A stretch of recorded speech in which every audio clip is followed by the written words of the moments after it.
There's something I can't quite explain about the pure sense of accomplishment you get from growing your own food. Growing fresh food isn't just a way to nourish the body, but a way to nourish the soul. 6 years ago, I planted my first seed, and I couldn't get enough. While I'm incredibly thankful for the garden that I have, and I'm very proud of what I've built, I've outgrown the space. So I'm building a new suburban homestead from the ground up. I have one primary goal, and that is to improve the health and the wellness of my family by growing much of the fresh food we eat and securing our source of food at a time when the world seems to be growing more unstable. My current home sits on about 5,500 square feet, 1,200 square feet of which is garden space. It's cramped. There's not a whole lot of breathing room. My new home will sit on just over 15,000 square feet, of which close to 10,000 square feet will be garden space. It's a big upgrade, and a little bit daunting. While not necessarily enough space to grow all of the food my family needs, it's enough to make a substantial impact.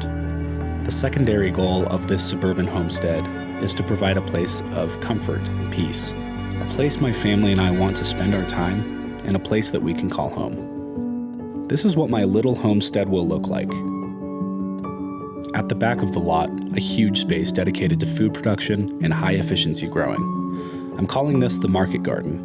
This will house 15 50-foot long rows and space for 4 large season-extending polytunnels.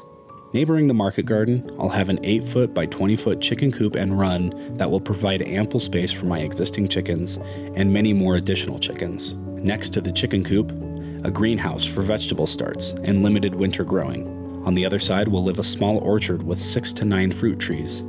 And then next to the greenhouse, an additional mini orchard with 2 to 3 fruit trees. Next to the mini orchard and greenhouse will be an open area where I can put compost bins. Across from that will be a small pumpkin patch.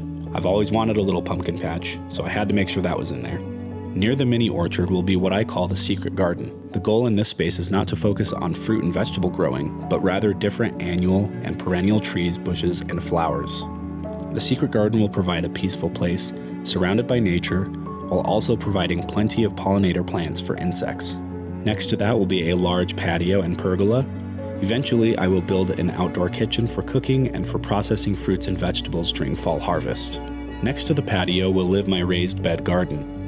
This space will be more for experimental fruits and vegetables, and will house various herbs and unique heirloom varieties of vegetables. Between the raised garden beds and the house will be a lawn for my dogs and for my family to enjoy, with the addition of many perennials. On the other end of the yard will be a wood shop/shed for all of my tools and for all of my woodworking projects, which is many. So while there is many future things I would like to do, this is what the plan looks like right now. Our home is nearly done, and we're moving in less than 2 months. Though it's the middle of winter, the work will be beginning right away. If you'd like to watch me transform this patch of dirt over the coming years, please follow along, subscribe, like, comment on the video, do what you can to support me. Thank you so much for making it this far into the video, and we'll see you in the next one.